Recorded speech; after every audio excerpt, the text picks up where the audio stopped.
নমস্কার বন্ধুরা, সুপ্রভাত চ্যানেলে আপনাদের সবাইকে স্বাগত। আজ আমি আবার একটা রান্না নিয়ে চলে এসেছি। প্রথম থেকে লাস্ট পর্যন্ত ভিডিওটায় থাকুন, দেখুন। আজ আমি বানাবো ভোলা মাছের ঝাল। তো সবাই পারে কম বেশি, তবুও কে কীরকম পারে। তো চলুন ভিডিওটা শুরু করা যাক। প্রথমে আমি মাছগুলো ভেজে নেব। নুন হলুদ মাখানো আছে মাছগুলোতে, প্রথমে মাছগুলো ভেজে নেব। দেখুন এখানে আমি দুটো বড় সাইজের ভোলা মাছ নিয়ে নিয়েছি।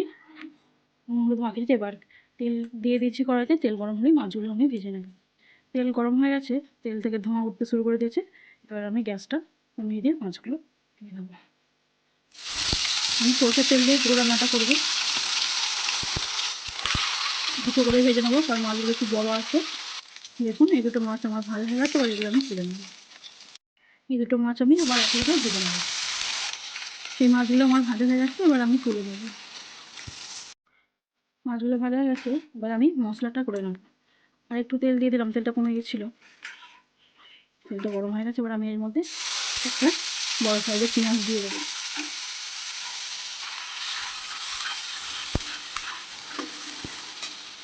পেঁয়াজটা আমার হালকা ভাজা হয়ে গেছে, এর মধ্যে একটা মাঝারি সাইজের টমেটো দিয়ে দেবো। অল্প একটু নুন দিয়ে দেবো, আর অল্প করেই দেবো, কারণ এই মাছটাতে নুন মাখানো আছে। আর এই মাছেতে জানেন আপনারা, অনেকে হয়তো জানেন না, কিন্তু এই মাছেতে নুন বেশি করে থাকে, তো সমুদ্রের মাছ তো আমি অল্প করেই নুন দিতে হবে। এবার আমি বেটে রাখা আদা রসুন কাঁচা লঙ্কা ও একটু জিরে পেস্টটা দিয়ে দেবো। ওর মধ্যে দিয়ে দেবো আমি 1 চামচ হলুদ গুঁড়ো, সামান্য করে লাল লঙ্কার গুঁড়ো, কারণ আমি কাঁচা লঙ্কা দিয়ে দিয়েছি, অল্প করেই দেবো। টমেটোটা একটু ঘেটে দেবো মশলার সাথে একেবারে। হালকা একটু মশলা ধোয়ার জল দিয়ে দেবো।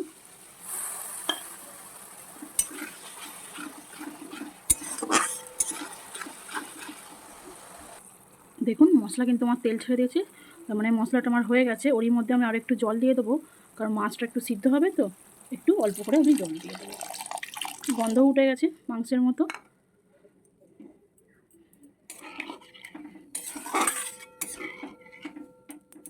ফুটে উঠলে আমি মাছগুলো দিয়ে দেবো। ঝোলটা আমার ফুটে গেছে, এবার আমি ভেজে রাখা মাছগুলো আমি দিয়ে দেবো।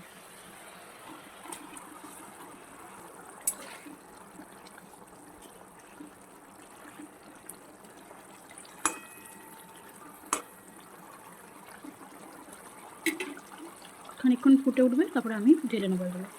দেখুন মাছটা আমার হয়ে গেছে, পুরো গ্রেভিটা এবার কষা কষা হয়ে গেছে। এবার আমি এটা নামিয়ে নেব। ব্যাস, ভিডিওটা আমি এখানেই শেষ করছি।